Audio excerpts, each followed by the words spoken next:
കഠിനമായ മഴയിൽ ഭൂമിയിൽ സംഭരിക്കപ്പെടുന്ന ജലം അതിമർദ്ദം മൂലം ഭൂസ്ഥിരത നഷ്ടപ്പെടുന്നതുകൊണ്ട് ഉയർന്ന പ്രദേശങ്ങളിലെ മണ്ണും പാറയും ചരലും ഉരുളൻ കല്ലുകളും മറ്റ് ഭൂവസ്തുക്കളും വൻതോതിൽ വളരെ പെട്ടെന്ന് താണ സ്ഥലങ്ങളിലേക്ക് പതിക്കുന്ന പ്രതിഭാസമാണ് ഉരുൾപൊട്ടൽ. മഴക്കാലത്ത് പ്രത്യേകിച്ചും ഉയർന്ന പ്രദേശങ്ങളിൽ സംഭവിക്കുന്ന ഈ പ്രതിഭാസത്താൽ ഭൂമിക്കടിയിലെ കല്ലും മണ്ണും വെള്ളത്തോടൊപ്പം ശക്തമായി പുറന്തള്ളപ്പെടുന്നു.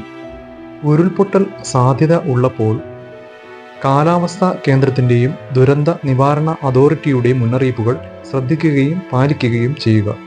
എമർജൻസി കിറ്റ് കരുതുകയും വീട് വിട്ട് ഇറങ്ങേണ്ടി വന്നാൽ കയ്യിൽ കരുതുകയും ചെയ്യുക. അടിയന്തര സാഹചര്യത്തിൽ ഉപയോഗിക്കേണ്ട ടെലിഫോൺ നമ്പറുകൾ അറിഞ്ഞിരിക്കുകയും ആവശ്യം വന്നാൽ ഉപയോഗിക്കുകയും ചെയ്യുക.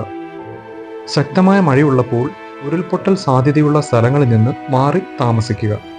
വീട് ഒഴിയാൻ ബന്ധപ്പെട്ട ഉദ്യോഗസ്ഥരുടെ നിർദ്ദേശം ഉണ്ടെങ്കിൽ എത്രയും പെട്ടെന്ന് സുരക്ഷിത കേന്ദ്രങ്ങളിൽ അഭയം തേടുക. കിംവദന്തികൾ പരത്താതിരിക്കുക. ഉരുൾപൊട്ടൽ സമയത്ത് പാലിക്കേണ്ട കാര്യങ്ങൾ: മരങ്ങളുടെ ചുവടെ അഭയം തേടരുത്. പ്രഥമ ശുശ്രൂഷ അറിയുന്നവർ മറ്റുള്ളവരെ സഹായിക്കുകയും എത്രയും പെട്ടെന്ന് തന്നെ അവരെ അടുത്തുള്ള ആശുപത്രിയിൽ എത്തിക്കുകയും ചെയ്യുക. വയോധികർ, കുട്ടികൾ, ഭിന്നശേഷിക്കാർ, കിടപ്പ് രോഗികൾ എന്നിവർക്ക് രക്ഷാപ്രവർത്തനങ്ങളിൽ മുൻഗണന നൽകുക. വൈദ്യുതി ബന്ധം വിച്ഛേദിക്കുക. ഗ്യാസ് അടുപ്പ് ഓഫാണെന്ന് ഉറപ്പ് വരുത്തുക. ഉരുൾപൊട്ടൽ സമയത്ത് നിങ്ങൾ വീടിനകത്താണെങ്കിൽ ബലമുള്ള മേശയുടെയോ കട്ടിലിൻ്റെയോ കീഴെ അഭയം തേടുക.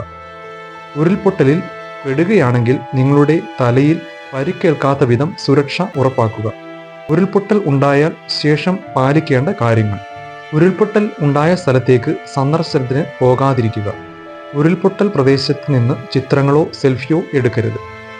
ഉരുൾപൊട്ടലിന് ശേഷം വീണുകിടക്കുന്ന വൈദ്യുതി ലൈനുകൾ ഉണ്ടോ എന്ന് ശ്രദ്ധിക്കുക. ഉണ്ടെങ്കിൽ എത്രയും പെട്ടെന്ന് തന്നെ ബന്ധപ്പെട്ട ഉദ്യോഗസ്ഥരുടെ ശ്രദ്ധയിൽപ്പെടുത്തുക.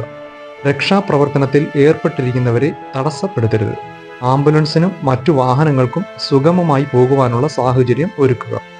കൂടുതൽ വിവരങ്ങൾക്ക് അതാത് ജില്ലകളിലെ ദുരന്ത നിവാരണ കൺട്രോൾ റൂമുമായി ബന്ധപ്പെടുക.